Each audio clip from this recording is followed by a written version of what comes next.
you know, I turn the camera off and I miss a lot of things as, Oh, you know, as I'm leaving. It seems like I always get the best information as I'm tearing down, you know.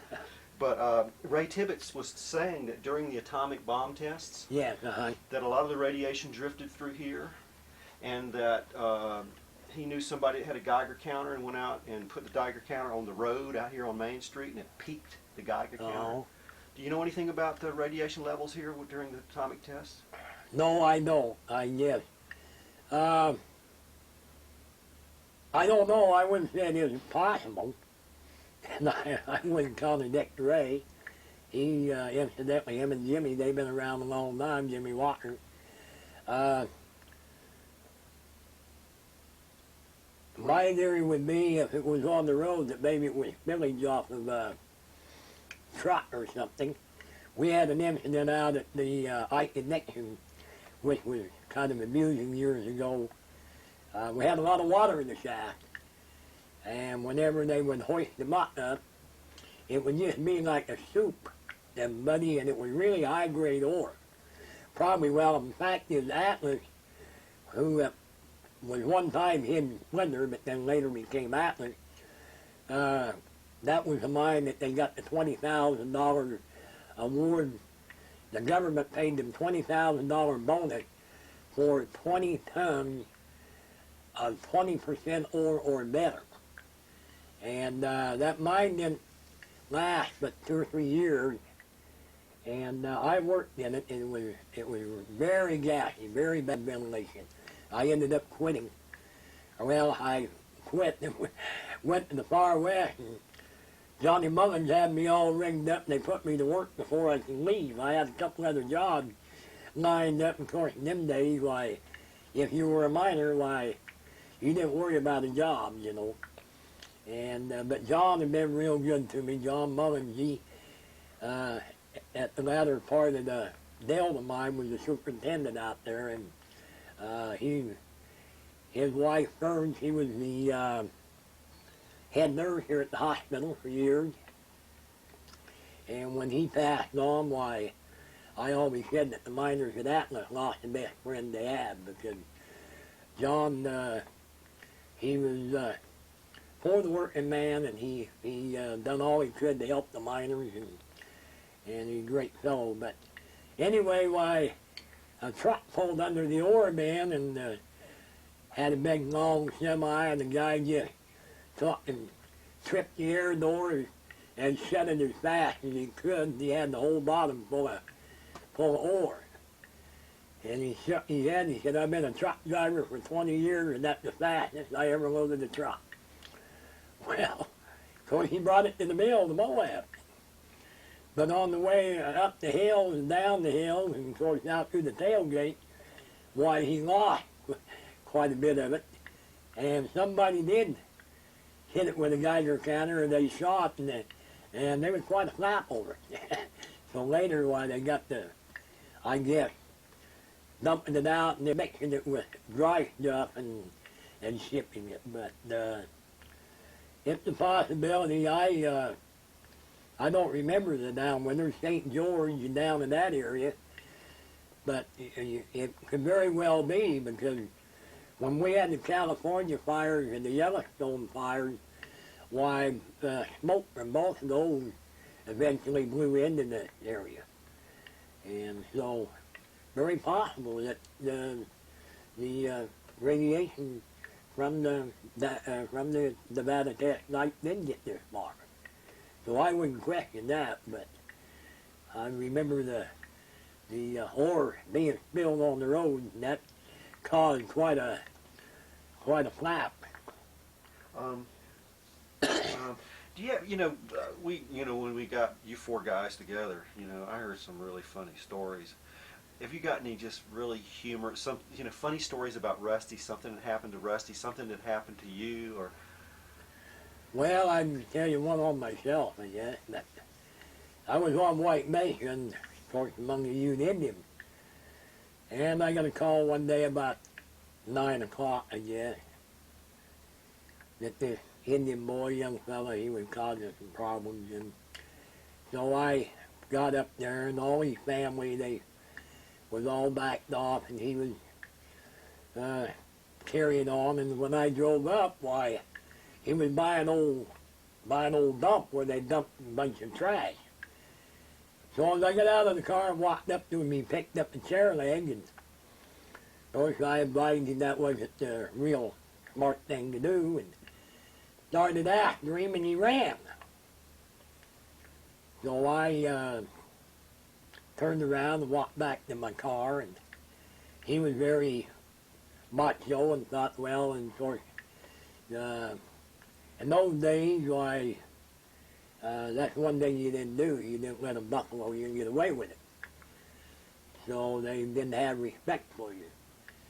So he was very macho, and all these other people were watching, and there was a great big sagebrush flat just awesome there. And so I walked back to my car and got in and buckled my seatbelt and arranged all my nightstick and tear gas and whatever in the seat. Started the motor and put it in gear and floorboarded it and headed right for him. And of course he was running out through the sagebrush flat. And I'd get about 10 feet behind him and I'd hit the tire, and boy, he'd put her on, you know. And I run him, and there was an old hog-on. There had been quite a big hog-on, but the dirt and that had mostly been abandoned and then had washed away. And so he ran around the hog-on, and so I just cramped the police car. And in the earlier days, I had driven race cars, and so I'm chasing him around this hog-on in the police car. So I made about 3 or 4 rounds, and then I didn't see him. And I thought, well, he's, either I run over him or he's inside the hog-on. So I'll block the door on the next round, and that way I'll have him inside where I can catch him. And as I came around, why, he was running out towards the tree. So I run up my police car and jumped out. Of course, I had my nightstick or my baton, and don't you hit me with that big stick. And I said, well, you do what I tell you to do, or I'm going to wear it out on you. So I handcuffed him and put him in the car and started the motorcycle with him. And he said, Mr. Green, would you do me a favor? I said, well, if I can. What is it, Delbert? Well, he said, you know, the 4th of July is rodeo, and Mother knows. He said, I'm going to be out of jail so I can go to the rodeo. I said, well, I'll see what I can do, Delbert, but I knew where he was at for the 4th of July. He was one less we had to put up with, so that was kind of funny. But, oh, there's a lot of funny stories, I'll tell you. Keep going. You Tell me can some more. remember them all. Rusty, he was, he had so many stories about him, but he always had humor, you know, about anything he done.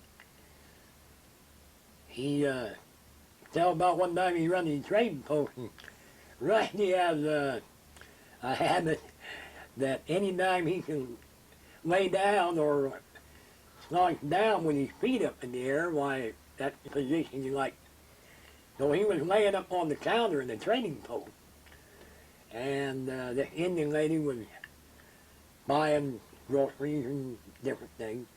So this fella came in. Of course, he was a stranger, you know, and he stood around there. Rusty said, can I help you? Oh, no, he said, I'm just looking around.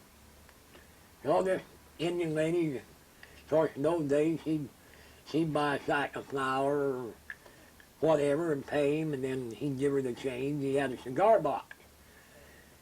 And so then she'd buy another item and pay him, and he'd give her the change out of the cigar box. So this went on for probably 30 minutes or so. So she got everything she wanted and left. Rusty said, well, what can I do? Is there anything I can do for you?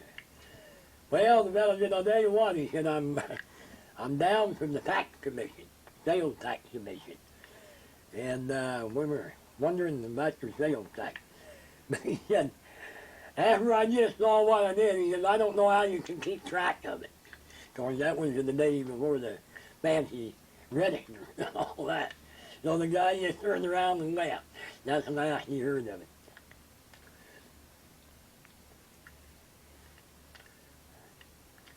We had a young fella break jail in Bluff. And his mother and father broke him out. Of course, in those days we just had a little 2 before jail down there. So anyhow, we've been looking for this guy and his kid. And he was up on White Mesa. So we all gonna make a big drive on a Sunday or something. And so there was old John Doofer, he was the deputy there then, and Champsy Black, and Champsy, he was a good old boy. He was an old Mormon boy, and he was born and raised in Blanding, and he was very honest, and so he and Rusty went by and picked up the mother and father of this boy, and had them in the back of the car, and so John and Rusty, unbeknownst to Champsy, had this little story going. They were trying to scare the mother and father into We got to stop. This is getting to work for us. Well, I was talking about this young fellow that his mother and father brought out of jail in Bluff. And so it was another question of who wins who. And so we had a big drive to go try to capture him, and he was harmless. So he was one of these fellows that when he drank he can cause a lot of trouble. When he was sober, he's a real nice kid. But anyhow, we had Champsy Black, who was a deputy there in Blanding, and Champsy was born and raised in Blanding, and he was honest as the day is long, and always said what he thought, and he was with Rusty, and they had the mother and dad in the back seat, you know, to scare him try to scare him into telling us where this boy was at. He was hid out up there. So we looked around and we hunted several houses and didn't find him. So old John Doofer, he was the deputy there in White Mesa, and John said, "Well, Rusty," he said, "I don't know what to do." He said, "I sure do hate to get that police dog up here." Rusty said, "Yeah." He said, "I don't know what you mean, John." And John said, "Boy," he said, "he's bad." They spent probably 5 minutes bragging this police dog up and how mean he was and how terrible he was. So Champsy, he's sitting there, and John said, "Well, I guess that's the only thing to do. Just call him and bring that dog." Champsy said, "What dog's that? That one from Moab?" John said, "Yeah." Rusty said, "Yeah." "Why," he said, "that subject wouldn't bite nobody." Rusty had pulled his hat down over his eyes, and we went on about our business. Champsy never did realize what he'd done, you know. But then consequently, we didn't find the boy that day, but we got him later. Yeah, we had a lot of fun in some of the deals. John Doofer, he was the deputy there on White Mesa before I was up there. He'd been there 12 years.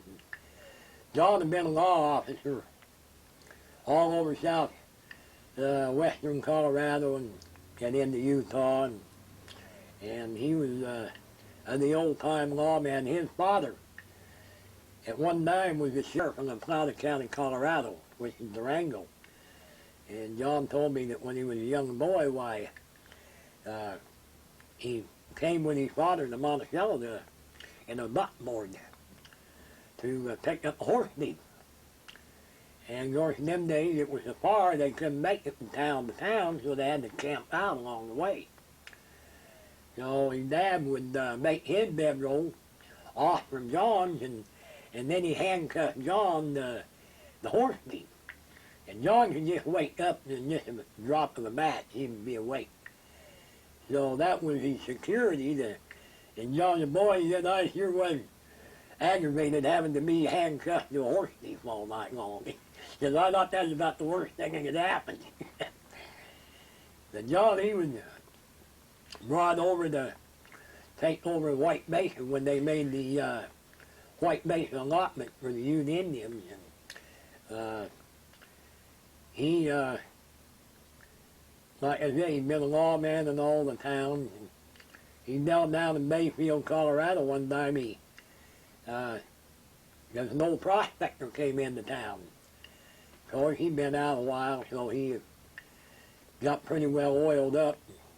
Went to roping the garbage can around town. And John said on his burro, he was riding the burro. So John, he picked him up and said, well, I got to put you in jail tonight. And probably didn't even take him to the judge. So the old prospector started bawling because he didn't know what he was going to do with his burro. It was in the winter time, and out of an old jail there, I guess. And John said, well, what am I going to do with him? He said, I ain't got no place to put him. Well, he said, put him in jail with me. So John said, you want me to put him in jail with you? Yeah, you can put him in jail. So John put him and the burro in jail all night and let him out the next morning.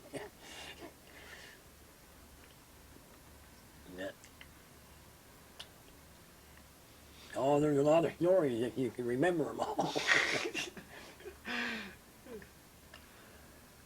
Well, you know, I think let me turn this off for a second.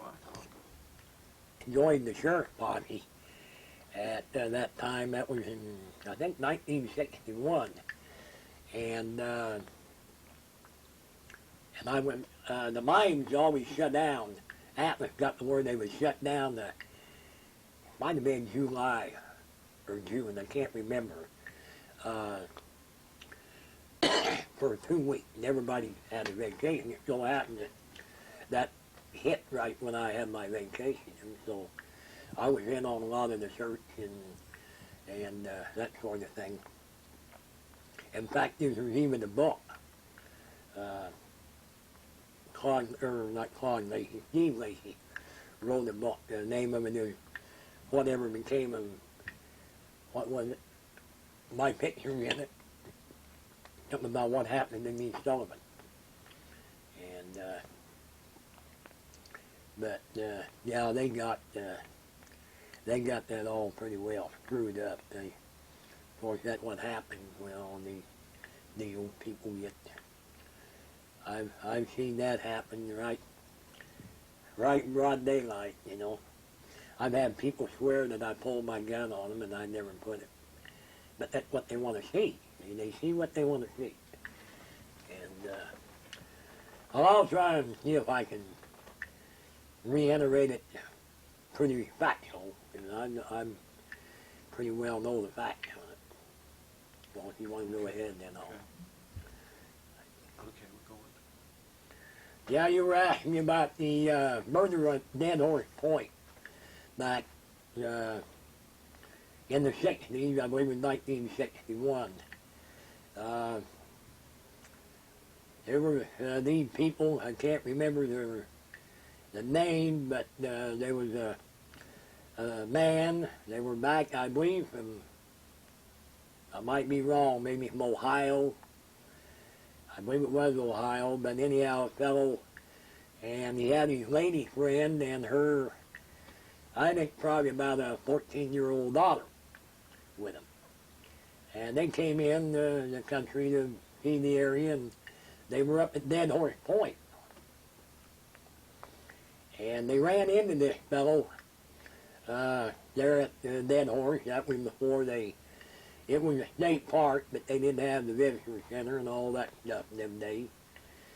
And visited with him a while, and he told them about the area and whatnot. And Cliff and Wilma Aldridge, which Wilma was the dispatcher here for the sheriff's office, and I don't believe Cliff was a deputy yet, but he was in the sheriff's posse. But they were also up there, and they seen the car and this fellow there. But anyway, why these people started long in the evening, evidently about dark, back to Moab, and they had a Volkswagen.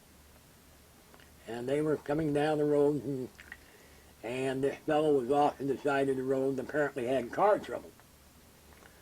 And so they said, oh, there's that fellow that we saw out there on the point, and maybe we stopped and help him or see if he got problems. So they did, and this is when he came out with a rifle. And my belief of it is that he was going to rob them, and the lady, said something derogatory about him. He was a Mexican fellow, and been a decorated war hero, but had said something derogatory, or I understood that she threw the wallet or her purse or whatever at him, and he shot her. And she went down, and he shot the fellow, but before he shot him, the man threw his hands up in front of his face, and the bullet hit him in the hand, and also did something to and it probably went through and hit him in the head, but it didn't kill him, of course, and he went down.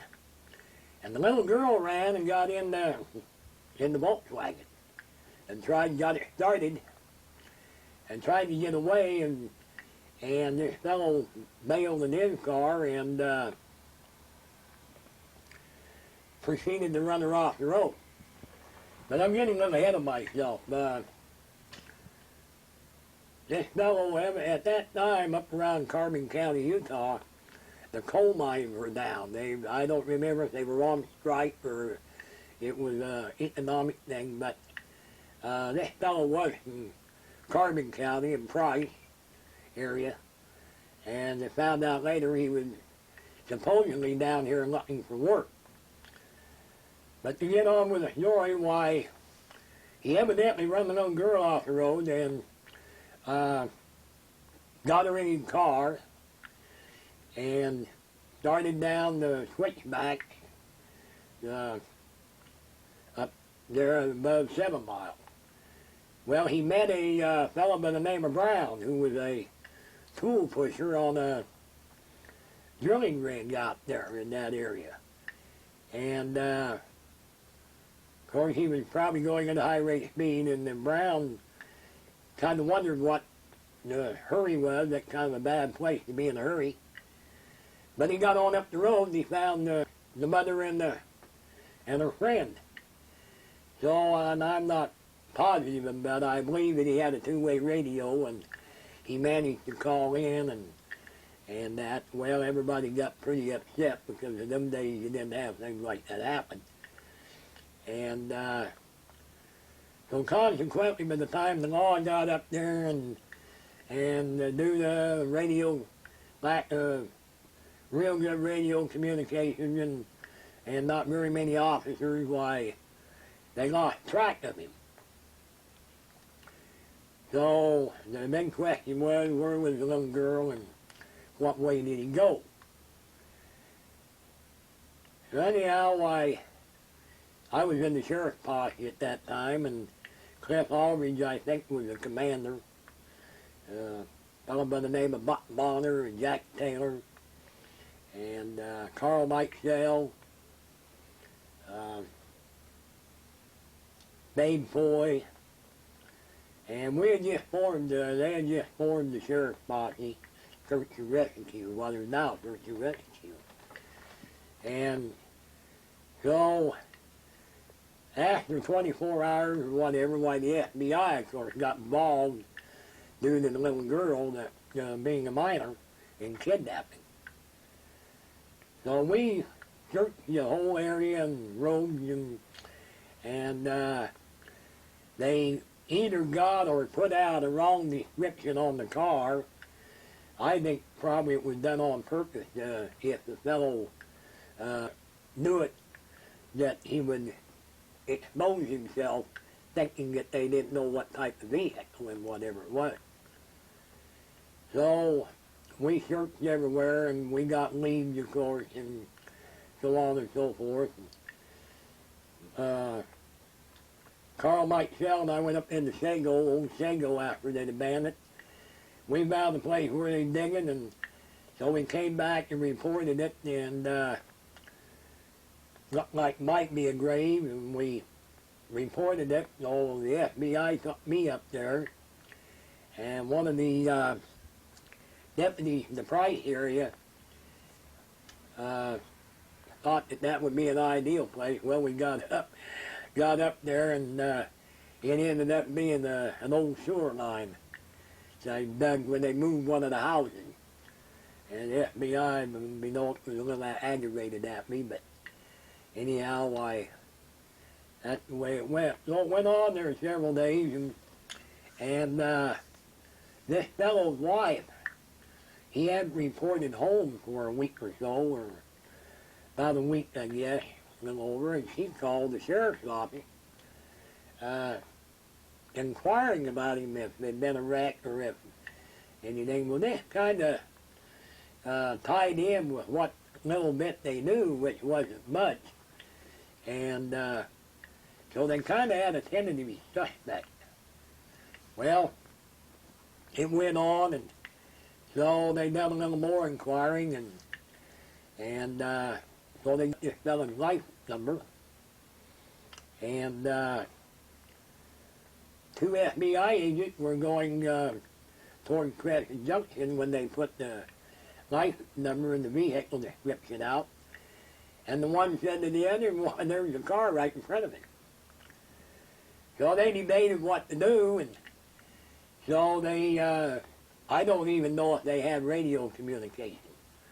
But anyhow, they decided to pull him over and let him stop there at Crescent Junction, and they'd try to stop him, and check him out. So they did, and the one agent walked up, and the fellow had rolled up his window when he saw him stop him, and cracked the window, and the agent said, told him that I'm the FBI, we'd like to talk to you, etc., or whatever, and he said, well, how do I know who you are? And his identification, and the agent reached in to get his identification out, and when it did, the fellow had a .22 pistol laying in the seat and shot himself. Well, they got to the service station and got a bar or whatever and broke into the car because they wanted to keep him alive and try to find out about the little girl. So they brought him in, and one of the agents by the name of Charlie Shepard was in it, and they got him to the hospital, and he begged Dr. Mayberry to bring him back at least long enough if they could get any idea about the little girl. Well, he didn't make it. He died, passed away. Come to find out, he was a coal miner from up around the Price area, and he had been a decorated war hero. He had, I believe he'd been in the Marines. He had saved the fellow's life in the coal mine. He was very well thought of, and had a family. And while he was in the Marines, he was a camouflage expert. One of his things that he did in the Marines. And of course the community up there was really shocked. But then it came out, after this happened, that he had actually went up the river and went out on Polar Mesa. And in them days, there was an outfit by the name of Cole and Bond that were mining up there. They had a mining camp. And there was some different mines. Old Tin Cup Joe, he was mining for Bill Harris. And this fellow supposedly was looking for work. Well, he was looking for work. And nobody had anything, but he hung around there for several days, and this one boy, young fellow up there, he was about 18, 19 years old, and he kept telling these fellow miners that he said, I didn't get the guy they're looking from Moab. All Dick Tracy, they said, you know, they gave him bad time. And so he actually accused this fellow. He said, I think you're the fellow they're hunting in Moab. And the guy laughed it off, or, you know, he went on, and so the the kid, he made up his mind to come to town and report it. And he started off forward racing. He had a flat tire, and he jacked up his car. And unbeknownst, the thing got away from him and went over the bank. So he got back to camp, and he begged him, fellas. He said, I'll pay for the gas if you'll just take me to town. He said, I know this is the man they're looking for. And they wouldn't do it. Well, of course, by the time we got there, they found out. And so they did come in. They found these boots. So anyhow, why then the big search was on for the little girl. Well, John Stock, he was the sheriff at the time. And so John's theory was, we all had theories, everybody had theories, that he felt that when they got the car recovered, that some tools and jacks or different things were missing. And he felt that he had killed her and threw her in the river, weighted her down. But the evidence showed up, what we could find out, they saw this fellow packing like little peanut butter bottles of water and things around in his overalls. And so one of the theories was that he had kept her alive, and I never did ever know positively, but the theory was that he'd come back to Moab and called home and figured he was home free.